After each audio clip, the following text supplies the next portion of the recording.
जय श्री कृष्ण। आप सभी को ज्येष्ठ पूर्णिमा की ढेरों शुभकामनाएं। प्रिय भक्तों, आज हम बात करेंगे कि ज्येष्ठ पूर्णिमा किस दिन है, ज्येष्ठ पूर्णिमा किस दिन मनानी चाहिए आपको। ज्येष्ठ पूर्णिमा पर 3 प्रकार के व्रत होते हैं। ज्येष्ठ की जो पूर्णिमा है इसे वट पूर्णिमा भी कहते हैं। दक्षिण भारत के कुछ प्रांतों में इस दिन वट सावित्री व्रत किया जाता है। पूर्णिमा के दिन चंद्र अर्घ्य व्रत भी किया जाता है, जिसमें चंद्रमा को अर्घ्य देकर व्रत खोला जाता है। और सत्यनारायण भगवान का व्रत भी किया जाता है जिसमें सत्यनारायण भगवान की पूजा और कथा श्रवण करने के बाद तीसरे पहर में व्रत खोल दिया जाता है। इससे ये 3 व्रत हैं। तो कौन सा व्रत किस दिन किया जाएगा, क्योंकि पूर्णिमा 2 दिन है। सूर्य के मुख से कब रहेगी। इस पूर्णिमा पर विशेष रूप से भगवान नारायण को पंच स्नान, जिसे हम देव स्नान की बात कहते हैं, देव स्नान की विधि भी कही गई है। इस पर भगवान को पंच स्नान कराना चाहिए। ये बड़ा कल्याणकारी होता है। इसकी विधि बड़ी ही महत्वपूर्ण है। इसके संबंधित हमने विस्तृत वीडियो आपको अपलोड भी किया है, उसे देखिएगा।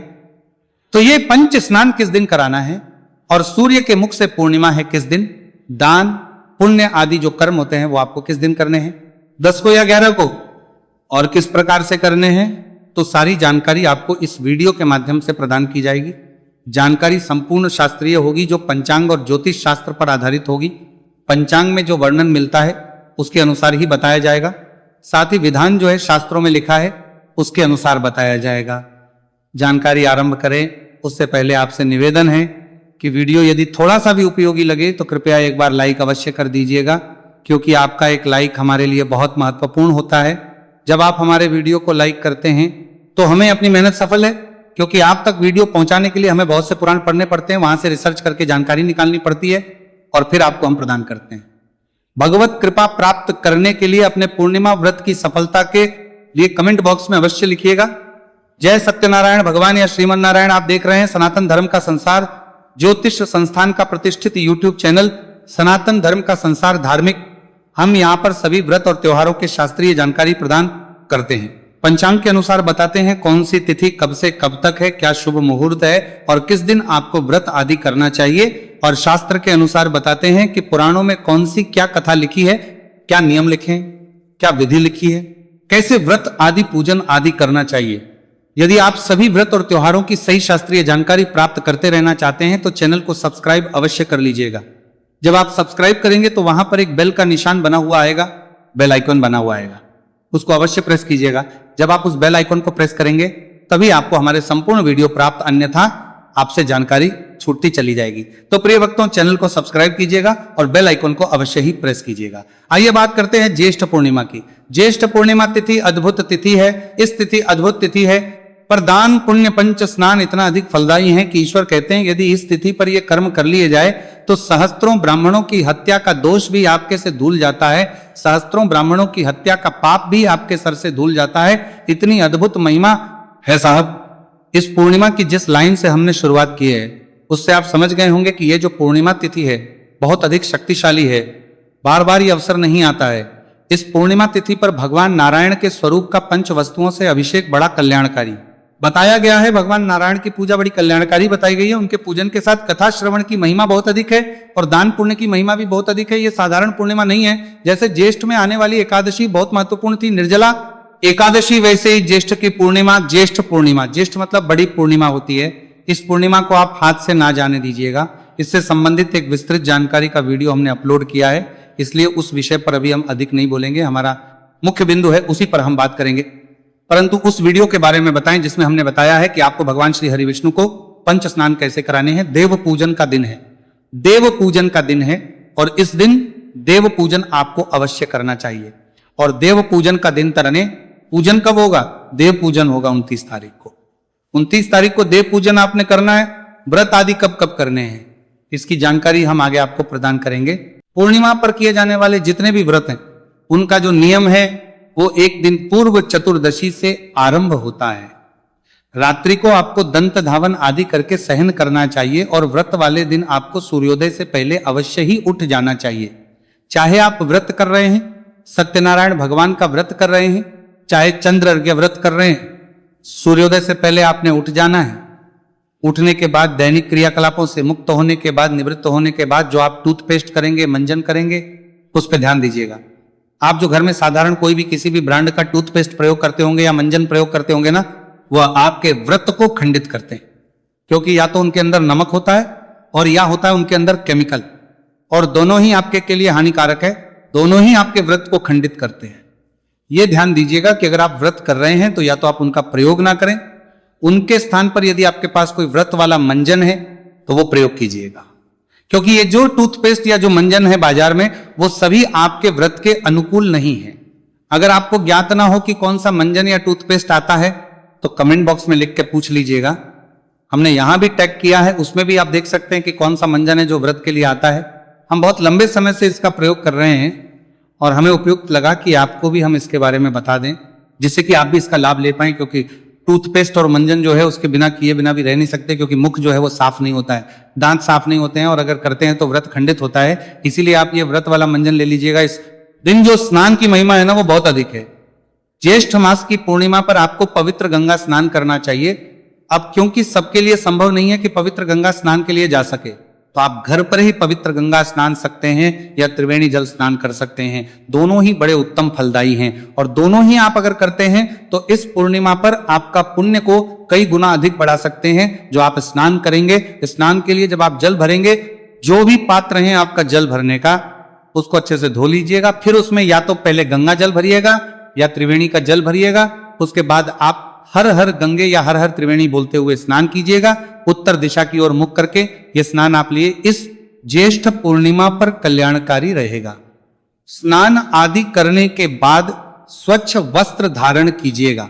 स्वच्छ वस्त्र धारण करके आपने भगवान सत्यनारायण का पूजन करना है, आपने पितरों के निमित्त कर्म करना है, इसका आप विशेष ध्यान रखिएगा। और ये जो पूर्णिमा तिथि है ना, ये पूर्णिमा तिथि देव स्नान तिथि भी है, देव स्नान पूर्णिमा भी है। इस पर भगवान श्री हरि विष्णु को पंच स्नान कराने का विधान कहा गया है। इससे संबंधित वीडियो हमने आपके लिए अपलोड किया है, उसको अवश्य देख लीजिएगा कि पंच स्नान भगवान को कैसे कराने हैं।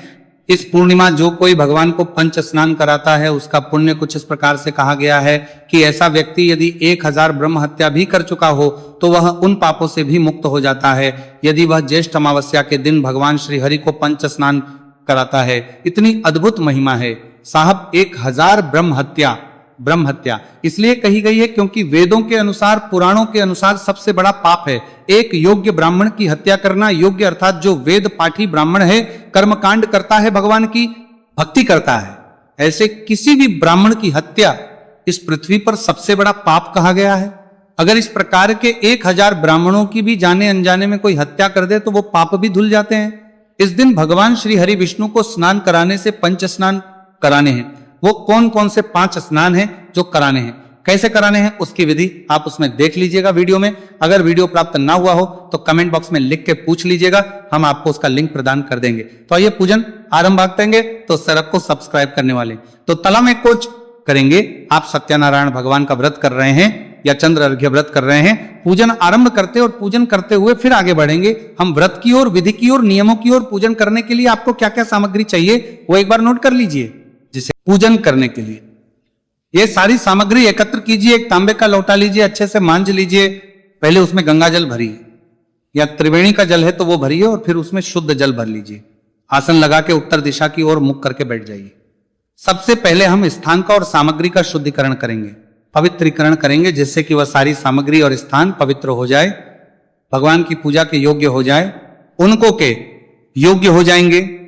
एक फूल लीजिएगा, लोटे में जो जल भरा है ना उस जल में फूल को डुबोइएगा और उस जल के छींटे दीजिएगा सभी सामग्री पर और उस स्थान पर जहां पर आपने पूजन करना है। ओम पवित्र पवित्रो व सर्वावस्थां गतोपि वा यह स्मरितो पुंडरीकाक्षं सबाह्याभ्यंतरः शुचिः।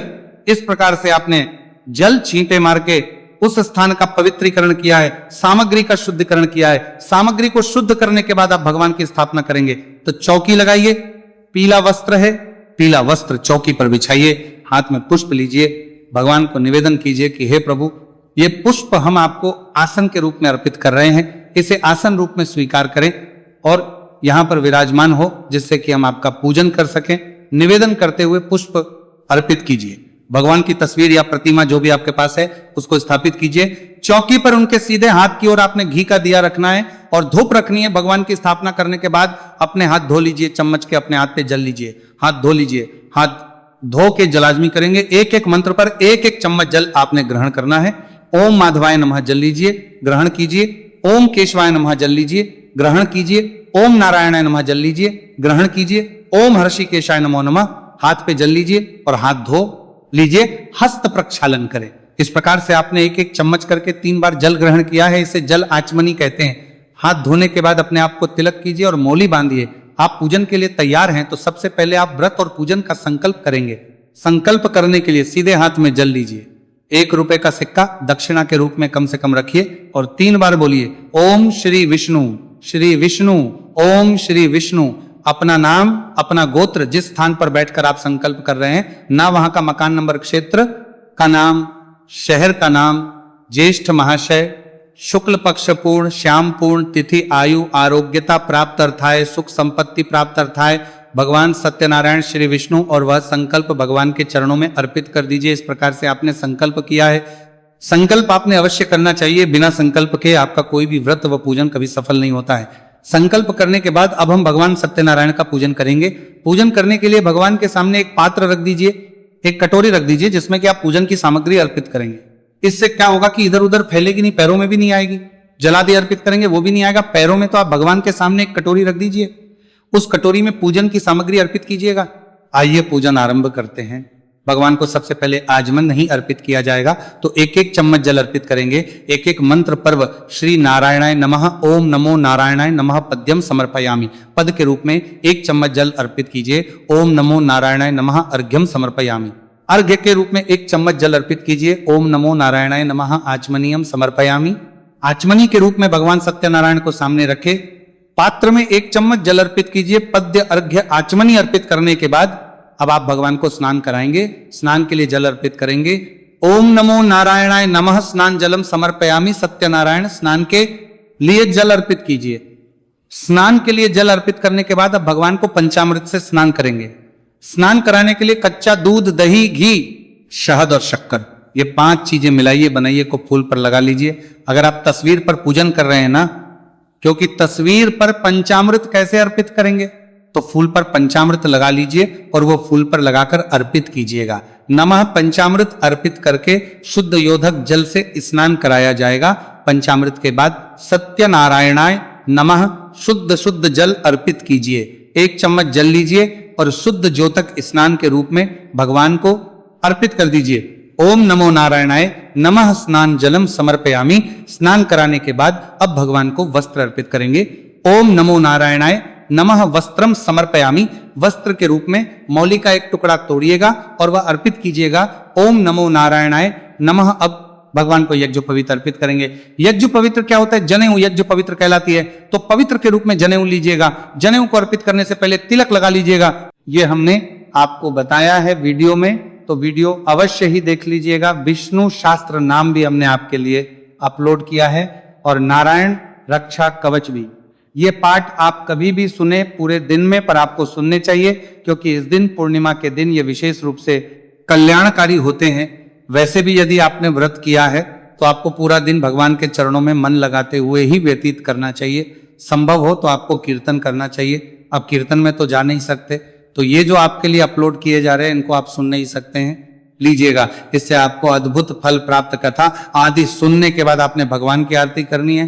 भगवान सत्यनारायण की आरती करने के बाद भगवान को भोग लगाना है। भगवान को भोग लगेगा, पंजीरी का पंजीरी और पंचामृत बनाइएगा। साथ में केले जरूर काट के डालिएगा या टुकड़े करके डाल दीजिएगा और तुलसी का पत्ता रखिएगा थाली में और फिर भगवान को भोग लगाइएगा। प्रेम से भोग लगाने के बाद जलाचवनी कराइएगा और जो प्रसाद है प्रसाद में मिला दीजिएगा। इसके बाद आपको ब्राह्मण को भोजन कराना चाहिए। भोजन ना कराएं तो कम से कम दान दक्षिणा आदि अवश्य देना चाहिए। अधिक कुछ ना करें तो फल ले लीजिए, दक्षिणा रख के वह दान दे दीजिए, या आप दूध आदि ले लीजिए, दक्षिणा रख के वह दान दे दीजिए। अन्यथा जो भी दान कर सके वो आपको दान करना चाहिए। आप पूजा में अंत में होती है मंत्र पुष्पांजलि, उसके लिए आप हाथ में पुष्प ले लीजिए। पुष्प लेके और भगवान से निवेदन कीजिए, हे प्रभु ना हम आपका आवाहन जानते हैं, ना पूजन जानते हैं, ना विसर्जन जानते हैं। हम तो अज्ञानी जीव हैं, जैसी बन पड़ी है वैसी सेवा आपके श्री चरणों की है। भगवान इसमें जाने अनजाने में हमसे कोई गलती, कोई त्रुटि, कोई भूल हो गई हो तो हमें क्षमा कीजिएगा। हम अज्ञानी जीव हैं, आपके दर के भिखारी हैं, आपके बालक नादान हैं। हे प्रभु हमारी जाने अनजाने की गलतियों को क्षमा करते हुए दया का आशीर्वाद दान कीजिएगा। आपको अर्पित करने के लिए हमारे पास कुछ नहीं है, तन मन धन सब कुछ आप ही का है। हमारे पास केवल क्या है? परमेश्वर प्रभु, यह पत्र पुष्प की भेंट है, इसे आप स्वीकार करें और आशीर्वाद प्रदान करें। इस प्रकार से पुष्प भगवान के चरणों में अर्पित कर दीजिए और भगवान को नमन करके परिक्रमा कीजिएगा।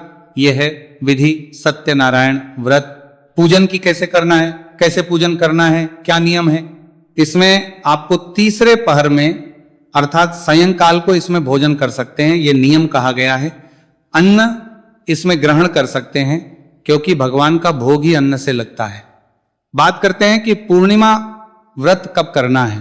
तो पूर्णिमा तिथि आरंभ हो रही है 29 तारीख को प्रातःकाल 3:06 पे और ये 30 तारीख को समाप्त होगी सुबह 5:13:26 पर। ऐसे में सूर्य के मुख से पूर्णिमा रहेगी। उदया तिथि मान के अनुसार 29 तारीख को, तो 29 को ही स्नान दान पुण्य कर्म होंगे। 29 तारीख को ही पूर्णिमा मनाई जाएगी, 29 को ही सत्यनारायण भगवान का व्रत होगा। परंतु वट सावित्री व्रत जिन स्थानों में किया जाता है वो व्रत होगा भी 29 तारीख को। दूसरा जो माताएं बहनें चंद्र अर्घ्य व्रत करती हैं वो भी व्रत करेंगी 29 तारीख को, क्योंकि चंद्रमा उदय पूर्णिमा में 29 को ही रहेगा। इसीलिए चंद्र अर्घ व्रत और वट सावित्री व्रत जो हैं वो 29 को होंगे। सत्यनारायण भगवान का व्रत स्नान दान पुण्य सभी कर्म पूर्णिमा के 29 तारीख को होंगे। जानकारी थोड़ी भी अच्छी लगी हो तो लाइक अवश्य कीजिएगा। भगवान सब पर कृपा करें। हरे कृष्ण।